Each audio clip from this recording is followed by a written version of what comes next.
നമസ്കാരം, എല്ലാവർക്കും മൈ നോട്ട്ബുക്കിലേക്ക് സ്വാഗതം. കേരള PSC സെപ്റ്റംബർ 24 നടത്താനിരിക്കുന്ന എക്സാമാണ് assistant in KSHB, junior assistant in KSIE.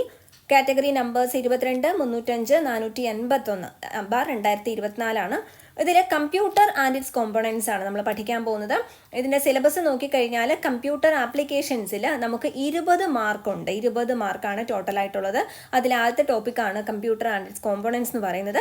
നമുക്കതിൽ കുറച്ച് ക്വസ്റ്റ്യൻസ് നോക്കാം. ഇപ്പം നാളെ പരീക്ഷ എഴുതുന്ന എല്ലാവർക്കും ഈ ഒരു വീഡിയോ പ്രയോജനകരമായിരിക്കും. ആദ്യത്തെ ചോദ്യം, the collection of unprocessed facts, figures and symbols is known as information, software, data and information, none of the above. അപ്പോൾ collection of the unprocessed facts, figures and symbols എന്നാണ് പറഞ്ഞിരിക്കുന്നത്. അൺപ്രോസസ്ഡ്. അപ്പോൾ ഈ ഒരു ആൻസറിൽ ഈ ഓപ്ഷനിൽ കൊടുത്തിരിക്കുന്ന ഒന്നും തന്നെ വരുന്നില്ല. അപ്പോൾ ഇതിൻ്റെ ആൻസർ ഏതാണ്? None of the above. അതായത് കറക്റ്റ് ആൻസർ എന്ന് പറയുന്നത് ഡേറ്റയാണ്. അപ്പോൾ ഡേറ്റ എന്ന് മാത്രമായിട്ടൊരു ഓപ്ഷൻ അവിടെ കൊടുത്തിട്ടില്ല. അപ്പോൾ ഡേറ്റ എന്ന് മാത്രം കൊടുത്തിട്ടില്ലാത്തത് കൊണ്ട് നൺ ഓഫ് ദ എബോവ്. അടുത്ത ചോദ്യം, dash is the processed form of data which is organised, meaningful and useful.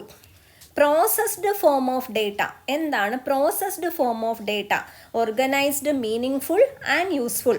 Information, software, data, none of the above. അപ്പോൾ പ്രോസസ്സ് ചെയ്യുന്നതിന് മുന്നേ ഉള്ളതാണ് എന്ത്? ഡേറ്റ. പ്രോസസ്ഡ് ഫോം ഓഫ് ഡേറ്റയ്ക്ക് എന്താണ് പറയുന്നത്? അപ്പോൾ ഇതിൽ ആൻസർ വരുന്നത് ഇൻഫോർമേഷൻ. ഓപ്ഷൻ എ ആണ് ആൻസർ, ഇൻഫോർമേഷൻ. അടുത്തത്, hardware is any part of the computer that has a physical structure that can be seen and touched. Hardware എന്ന് പറയുന്നത് it is any part of the computer that has a physical structure that can be seen and touched. അപ്പോൾ അത് ആ statement correct ആണോ? True, false, not sure, none of the above. അപ്പോൾ ശരിയാണ്. Hardware എന്ന് പറഞ്ഞാൽ എന്താണ്? ഒരു ഫിസിക്കൽ സ്ട്രക്ചർ ഉള്ളതാണ്. എന്താണ്? ട്രൂ ആണ് ആ ഒരു statement.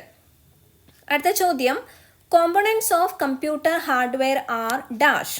Components of computer hardware are input devices and output devices, a system unit and storage devices, communication devices. ഇതിലേതാണ് കോമ്പണൻസ് ഓഫ് കമ്പ്യൂട്ടർ ഹാർഡ്വെയർ?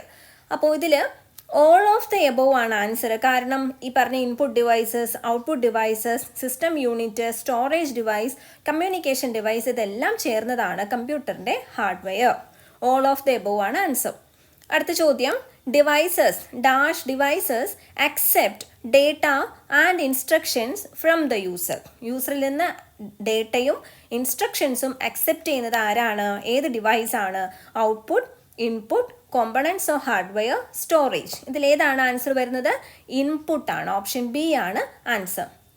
അടുത്ത ചോദ്യം, which disk is made up of a circular thin plastic jacket coated with magnetic material. Which disk is made up of a circular thin plastic jacket coated with a magnetic material. അപ്പോൾ ഇതിൽ നോക്കുക, hard disk, compact disk എന്ന് വെച്ചാൽ എന്താ? CD.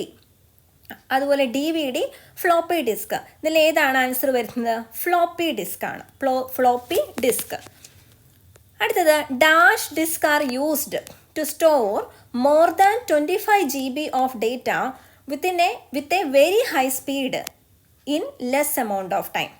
Dash disk are used to store more than 25 GB of data with a very high speed in less amount of time. അപ്പോൾ 25 GB of data store ചെയ്യണം very high സ്പീഡിൽ with a less amount of time. അത് ഏത് type disk ആണ്? Digital, versatile, compact disk, Blu ray disk, none of the above. ഇതിലേതാണ് answer ആയിട്ട് വരുന്നത്? Blue ray disk ആണ്. അപ്പോൾ അതിൻ്റെ ആ ഒരു വാല്യൂ ഓർത്തിരിക്കുക, blu ray disc. Random access memory and read only memory, RAM and ROM, are examples of dash. Primary memory, secondary memory, auxiliary memory, both primary and secondary. അപ്പോൾ ഇതിലേതാണ് റാം ആൻഡ് റോം വരുന്നത്? Option A ആണ് primary memory. Which system uses only the digit 0 and 1? ഏതാണ് answer വരുന്നത്? Option B ആണ് binary number system.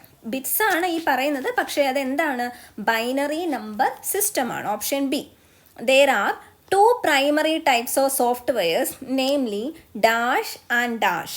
രണ്ട് primary types of softwares ആണുള്ളത്. ഏതൊക്കെയാണ്? general purpose and tailor-made, operating system and utility software, application software and system software, none of the above. അപ്പോൾ primary ആയിട്ട് നമുക്ക് സോഫ്റ്റ്വെയർസിനെ എങ്ങനെ ഡിവൈഡ് ചെയ്യാം എന്നാണ് പറയുന്നത്. Application software and system software. Option C ആണ് ആൻസർ. അടുത്തത് GIMP, GIMP, Adobe Photoshop, Corel Draw, Picasa, etc. are examples of DAS software.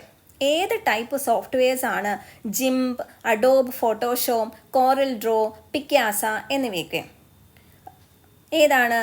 Word processor, desktop publishing, presentation, spreadsheet, ഇതിലേതാണ് ആൻസർ വരുന്നത്? ഇതിനകത്ത് വരുന്നത് ഡെസ്ക്ടോപ്പ് പബ്ലിഷിംഗ്. എന്താണ്? ഡെസ്ക്ടോപ്പ് പബ്ലിഷിംഗ് വരുന്നതാണ്. അപ്പം ഇതെല്ലാം ഒരു എന്തുമായിട്ട്, പിക്ചറുമായിട്ട് ബന്ധപ്പെട്ടതാണ്. ഇതിൽ കറക്റ്റായിട്ട് വരുന്ന ആ ഒരു ടേം എന്ന് പറയുന്നത് ഡെസ്ക്ടോപ്പ് പബ്ലിഷിംഗ് ആണ്. Which generation computers used a high-level language such as Fortran and COBOL and also used transistors instead of vacuum tube? അപ്പോൾ ഏത് ജനറേഷൻ കമ്പ്യൂട്ടേഴ്സ് ആണ് ഇത് യൂസ് ചെയ്തത്? ഇതിൻ്റെ ഓപ്ഷൻ ബി ആണ്. സെക്കൻഡ് ജനറേഷൻ ആണ് എന്ത് യൂസ് ചെയ്തത്? ഹൈ ലെവൽ ലാംഗ്വേജസ് ആയ ഫോർട്രാൻ, കോബോൾ, അതുപോലെ ട്രാൻസിസ്റ്റേഴ്സ്, വാക്വം ട്യൂബിന് പകരം ട്രാൻസിസ്റ്റേഴ്സ് യൂസ് ചെയ്തത്. അപ്പോൾ നമുക്ക് ഈ ഒരു കമ്പ്യൂട്ടേഴ്സിൻ്റെ ജനറേഷൻസ് പഠിക്കണം. First generation, second, third, fourth, fifth അങ്ങനെ ജനറേഷൻസ് പഠിക്കണം. അപ്പോൾ പ്രധാനപ്പെട്ട കാര്യങ്ങൾ എന്ന് പറഞ്ഞാൽ എന്താണ് യൂസ് ചെയ്തിരുന്നത്? Vacuum tube, transistor, IC chips ഏതാണ് യൂസ് ചെയ്തിരുന്നത്? ഏത് ടൈപ്പ് ലാംഗ്വേജസ് ആണ് യൂസ് ചെയ്തിരുന്നത്? അങ്ങനെയുള്ള ഡിഫറൻഷ്യേറ്റ് ചെയ്ത് പഠിക്കേണ്ടതാണ്. അടുത്ത ചോദ്യം, IBM notebooks, Pentium PCs, Pentium 1, 2, 3, 4, dual core, quad core, പരം 10,000, ഇതെല്ലാം examples of which generation of computer? IBM notebook, Pentium PC. അപ്പോൾ ഈ പറഞ്ഞിരിക്കുന്ന പെൻറ്റിയത്തിൻ്റെ ഇതെല്ലാം പരം, അതെല്ലാം ഏത് ജനറേഷനിലാണ് അത് വന്നിരിക്കുന്നത്? അപ്പോൾ ഫസ്റ്റ്, ഫോർത്ത്, തേർഡ്, ഫിഫ്ത്ത് കൊടുത്തിട്ടുണ്ട്. ഫിഫ്ത്ത് ജനറേഷനിലാണ് ഇതെല്ലാം വന്നിരിക്കുന്നത്. According to the functioning of computers, they are divided into 3 categories, namely dash, dash and dash. അപ്പോൾ ഏതാണ്? ഡിവൈഡ് ഇൻ ടു 3 categories എന്നാണ് പറഞ്ഞിരിക്കുന്നത്. Option A. ഇപ്പോൾ ഫംഗ്ഷനിങ് ഓഫ് കമ്പ്യൂട്ടർ വെച്ചിട്ട് 3ആയിട്ട് തരംതിരിച്ചിരിക്കുന്നു. Mainframe, super computer and mini computer, analog, digital and hybrid, palmtop, PC and desktop, micro computer, digital and hybrid. അപ്പോൾ ഫംഗ്ഷനിങ്ങിനെ വെച്ചിട്ട് ഇങ്ങനെ പലതരത്തിലെ ക്ലാസിഫിക്കേഷൻ നമുക്ക് പഠിക്കാനുണ്ട്. അപ്പോൾ അത് വെച്ചിട്ട് എങ്ങനെയാണ് 3 കാറ്റഗറി ആയിട്ട് തിരിച്ചിരിക്കുന്നത്? Analog, digital, hybrid. അനലോഗ് എങ്ങനെയാണത് ഫങ്ഷൻ ചെയ്യുന്നത്? Analog computer, digital computer, hybrid computer. Dash is a cabling technology for transferring data to and from digital devices at high speed. At high speedil data to and from transfer ചെയ്യണം in between digital devices. അപ്പോൾ ഏതാണ് വരുന്നത്? yes video port, fire wire, ethernet port, PS2 port. ഇതിലേതാണ് answer വരുന്നത്? Cabling technology എന്നാണ് data transfer ചെയ്യാനുള്ളത്. എന്താണ്? Fire wire. എന്താണ്? Fire wire. അത് ഹൈ സ്പീഡിലാണ് ട്രാൻസ്ഫർ ചെയ്യുന്നത്. Dash is used to connect the monitor to the computer which offers images at a higher resolution. Dash is used to connect the monitor to the computer which offers images at a higher resolution. എന്തിനു വേണ്ടിയിട്ടാണ്? Higher resolution വേണ്ടിയിട്ട് monitor കമ്പ്യൂട്ടറിലേക്ക് connect ചെയ്യുന്നത്. USB port, video graphics array, VGA port, അതുപോലെ parallel port, none of the above. നമുക്കറിയാം monitors connect ചെയ്യാൻ ഉപയോഗിക്കുന്ന VGA port, video graphics അരേ. അപ്പോൾ ഇതിൽ നമുക്കിനി അടുത്ത ക്ലാസ്സിൽ ഇതിൻ്റെ മെയിനായിട്ടുള്ള പാർട്സൊക്കെ ഓരോന്നൊക്കെ ടേംസ് ചെയ്യാം. അതുപോലെ MCQs ആണ് നിങ്ങൾ പ്രിഫർ ചെയ്യുന്നതെങ്കിൽ അത് താഴെ കമൻറ്റ് ചെയ്യുക. ഇതിലേതെങ്കിലും ആൻസേഴ്സ് റോങ് ആയിട്ട് തോന്നിയിട്ടുണ്ടെങ്കിൽ നിങ്ങൾക്ക് താഴെ കമൻറ്റ് ചെയ്യാം. എക്സ്പ്ലനേഷൻ വേണമെങ്കിലും പറയുക. നാളത്തെ പരീക്ഷയ്ക്ക് തയ്യാറെടുക്കുന്ന എല്ലാവർക്കും all the best. Thank you.